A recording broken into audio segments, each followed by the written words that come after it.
410.000 euros. ¿Alguien da más? 610.000. ¡Vendido! ¡Wow!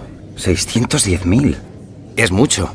Y curiosamente es el mismo número de personas en total que escriben mal Hyundai en internet cada mes. No entiendo Hyundai. Y es que aquí tenemos un problema. Marta, ¿cómo se escribe Hyundai? ¿Cómo suena? Escribimos mal Hyundai cada 4,25 segundos. 185.000 personas escriben Hyundai, tantas como palomas hay en Venecia.